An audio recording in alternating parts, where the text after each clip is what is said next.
İspanya'dan, Portekiz'den bazı bilgiler geliyor. İspanya ve Portekiz'in büyük bir bölümünde elektrik kesintisi yaşandığı yönünde bir bilgi var. Bu nedenle metrolar çalışmıyor, metrolar boşaltıldı, trafik sorunu yaşanıyor. Kesintinin sebebi henüz belirlenememişti. Bir siber saldırı ihtimalinde üzerinde durulduğunu biliyoruz.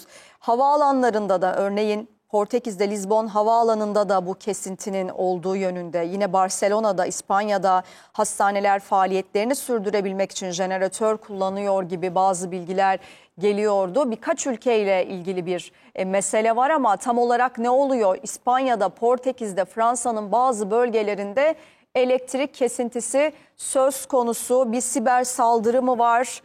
Ne konuşuluyor bu ülkelerde? Buna dair ayrıntıları da şimdi bir yandan ekrana getirelim. Metrolardan görüntüler, metroların kullanılmadığı ile ilgili bilgiler geçiyor. Tabii sadece metrolar değil, ülkelerin genel olarak işte trafikten de bazı görüntüler, yollardan, sokaklardan da görüntüler ekrana geliyor. Bazı bölgelerinde bir elektrik kesintisi söz konusu. Hastanelerde, havalimanlarında da benzer bir durum söz konusu. Bir siber saldırı sonucunda mı bu kesinti meydana geldi?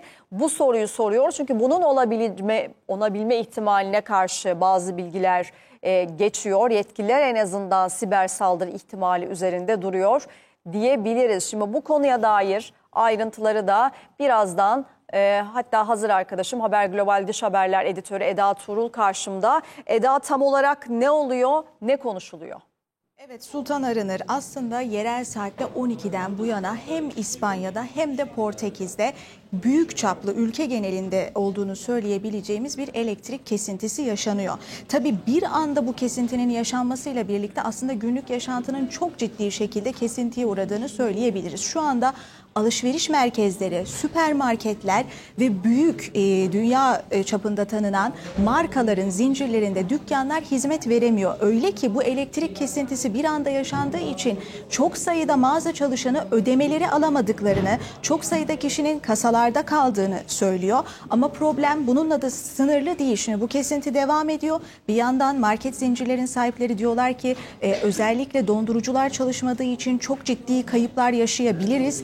Bir yandan da tabii metrolarda, özellikle Barcelona'da, Madrid'de vagonlarda kalanlar olduğu, bütün demiryolu ulaşım sisteminin durdurulduğu, Lizbon havalimanında yine aynı şekilde ulaşımın çok ciddi bir kesintiye uğradığı, yolcuların da neye uğradığını şaşırdıkları söyleniyor. Tabii bu kesintinin nedeni henüz bilinmiyor. Resmi bir açıklama yapılmış değil. Ancak şunu biliyoruz ki çeşitli bakanlıklardan gelen teknik ekiplerle birlikte kesintilerin şu anda araştırılmaya başlandığını aktarıyor İspanya basını.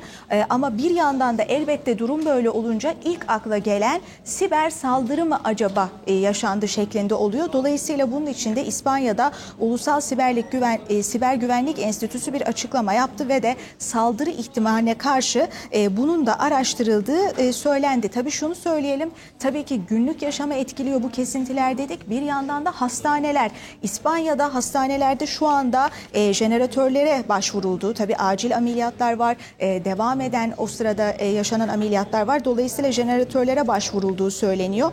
Ama burada da ciddi bir bu yönden de etkisi olacağını söyleyebiliriz. Bir yandan da fabrikalar. Şimdi yine İspanya basının son aktardığına göre fabrikalarda da elbette bir anda üretim kesilmiş vaziyette. Hatta çalışanların da bir anda büyük bir şaşkınlık yaşadıkları, ne olduğunu, bundan sonra ne yapacağını, elektrik gelene kadar işte makinelerin boşa çıkarıldığı aktarılıyor. Dolayısıyla hem İspanya'yı hem Portekiz'i etkileyen trafik ışıklarının da çalışması durduğu için yine trafikte de ciddi aksamaların meydana geldiği gelen bilgiler arasında. Tabii burada İspanya'da Madrid ve Barcelona oldukça turist çeken de şehirler. Dolayısıyla turistler de orada ciddi bir kalabalık var. Onlar da büyük bir şaşkınlık içerisinde. Şu an sorunun kaynağı tespit edilebilmiş, çözülebilmiş değil.